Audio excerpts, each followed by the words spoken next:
Que se passait-il juste au moment de notre mort? L'islam nous enseigne qu'au moment précis où l'on quitte cette vie, une série d'événements significatifs se déclenche. Cette vidéo vous donnera une vue d'ensemble complète et détaillée de ce passage de l'âme vers l'au-delà en s'appuyant sur le Coran et les hadiths du prophète Muhammad. D'abord, il est essentiel de comprendre que dans l'islam, la mort n'est pas la fin, mais un passage vers une existence éternelle. La vie terrestre est temporaire, un lieu d'épreuve et d'enseignement, alors que la mort représente la porte vers une existence sans fin. Le Coran dit dans la sourate Al-Ankabut 29-64, « Cette vie d'ici-bas n'est que jeu et amusement. La demeure de l'au-delà est assurément la vraie vie, s'il savait. » C'est pourquoi le croyant se prépare pour ce moment inéluctable avec un esprit rempli de piété et de sagesse.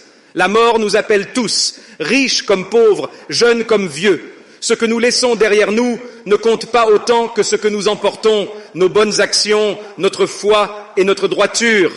L'un des moments les plus profonds et mystérieux du voyage de l'âme est lorsque l'ange de la mort, Malak al-Mautchi, se présente pour extraire l'âme. Les traditions prophétiques expliquent que ce processus peut varier en fonction de la vie menée par chacun. Pour les pieux, ce moment est doux et rassurant. Le prophète Muhammad décrit que les âmes pieuses sont accueillies avec des paroles de paix et de bienveillance. L'ange de la mort s'approche de manière apaisante et l'âme quitte le corps aussi facilement que de l'eau versée d'une cruche. En revanche, pour ceux qui ont négligé les commandements d'Allah ou ont commis de grandes injustices, ce moment est redouté. L'extraction de l'âme peut être brutale, douloureuse et terrifiante. Les hadiths rapportent que pour ces âmes, l'ange de la mort arrache l'âme comme si on arrachait une laine accrochée à des épines. Cette souffrance symbolique met en avant la conséquence directe des actions d'une vie sans droiture. Une fois l'âme extraite, elle entame un voyage spirituel unique, soit vers les cieux, soit vers la terre. Ce parcours est également influencé par la vie menée. Pour les croyants, l'âme est entourée d'anges bienveillants qui l'accueillent avec des vêtements et des parfums célestes en hommage à sa piété. Elle s'élève alors vers le ciel. À chaque niveau céleste, les anges lui souhaitent la bienvenue jusqu'à ce qu'elle atteigne le 7e ciel où elle est présentée devant Allah. Ce moment est une bénédiction, une anticipation de la miséricorde divine. Pour les âmes qui n'ont pas suivi les lois divines, ce voyage est différent. Les anges viennent sous une forme impressionnante et rigoureuse en signe de justice divine. L'âme est rejetée des cieux et ramenée sur terre avec une grande anxiété. Ce rejet symbolise le poids des péchés et les mauvaises actions qui, dans l'au-delà, se transforment en véritables obstacles. Une fois de retour sur terre, l'âme demeure dans un état appelé le barzakh, une étape intermédiaire entre la vie terrestre et le jour de la résurrection. Le barzakh est un lieu où l'âme reste consciente, mais séparée du monde matériel. Le prophète nous enseigne que durant cette étape, les âmes pieuses expérimentent une paix et une tranquillité incomparables. Une porte du paradis leur est ouverte, et elles peuvent déjà sentir les bénédictions et le bonheur du paradis.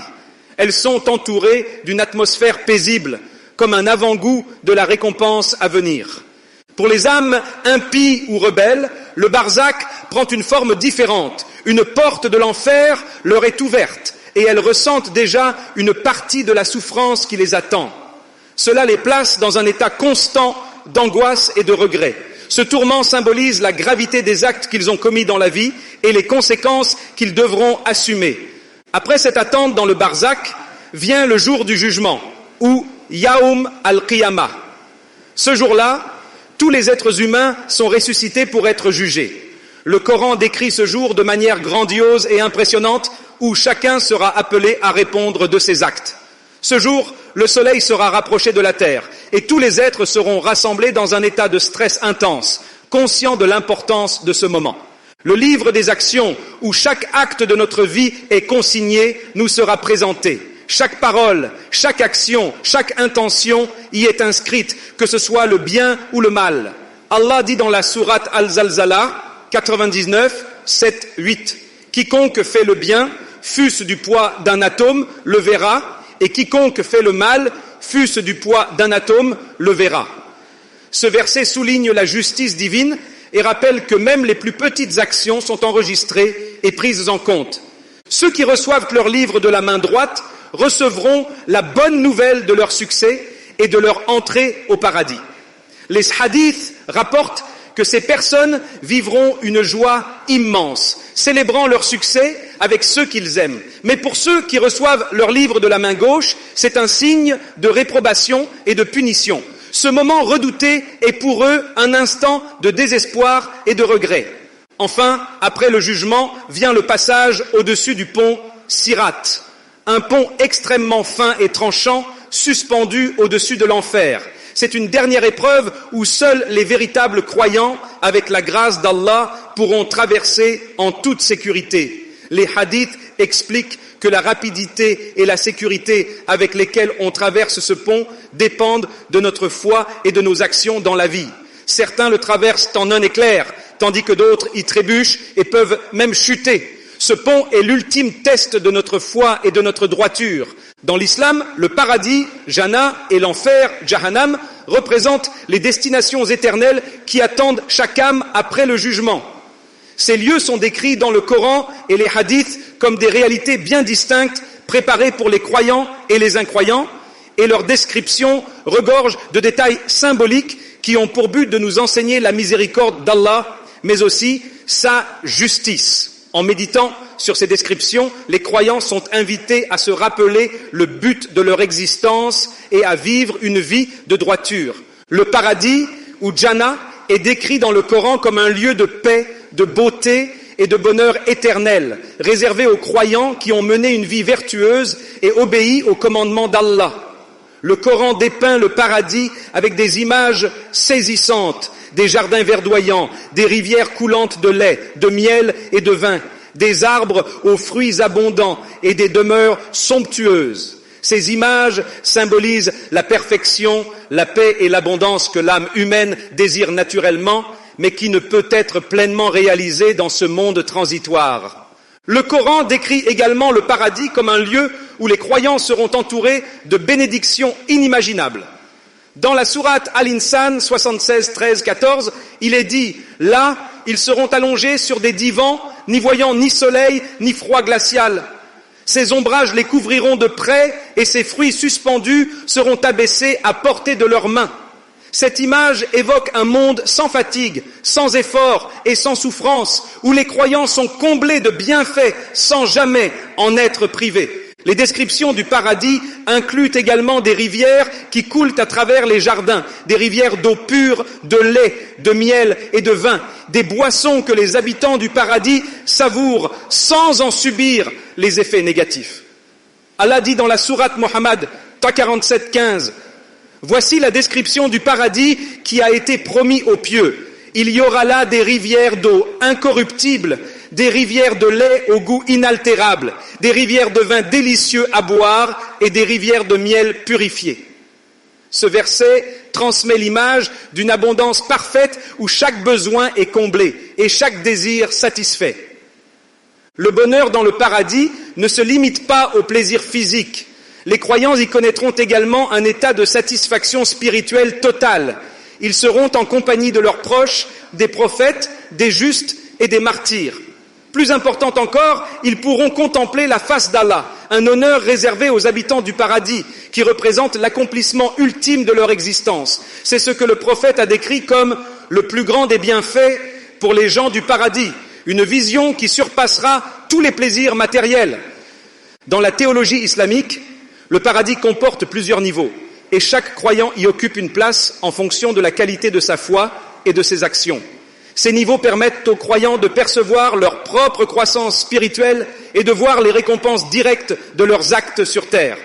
Les niveaux les plus élevés sont réservés aux prophètes, aux martyrs et aux croyants les plus pieux.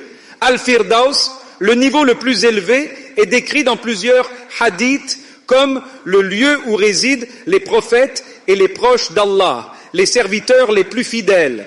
Le prophète Mohammed a enseigné que les croyants peuvent aspirer au plus haut degré du paradis en multipliant leurs bonnes actions, en étant sincères dans leurs intentions et en vouant un amour profond à Allah et à son prophète.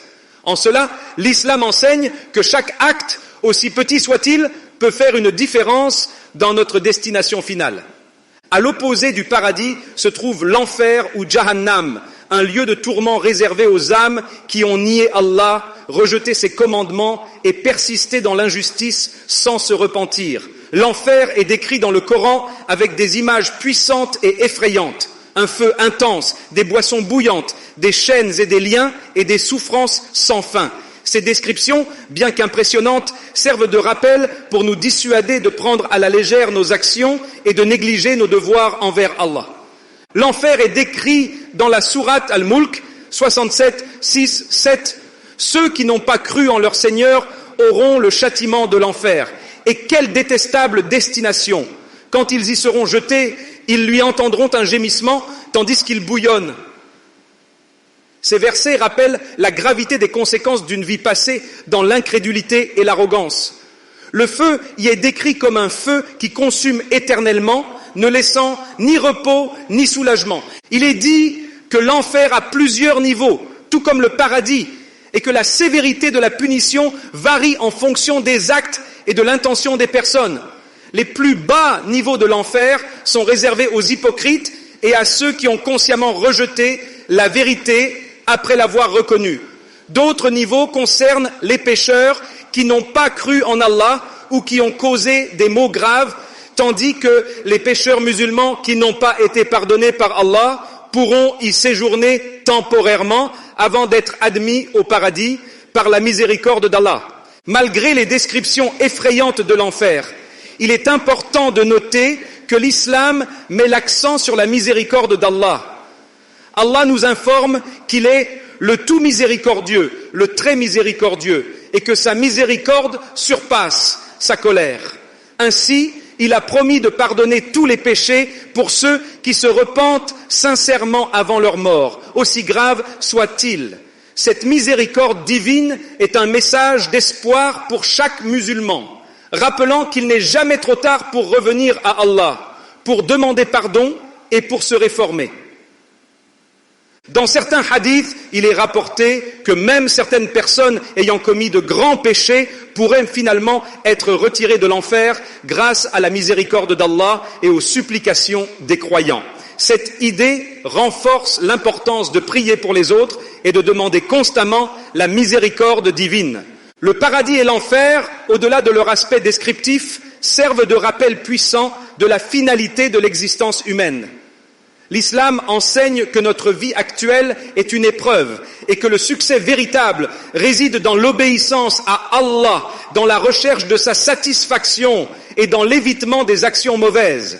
La perspective de ces deux destinations incite les croyants à faire des choix responsables, à viser le bien, à éviter le péché et à maintenir une relation constante avec Allah.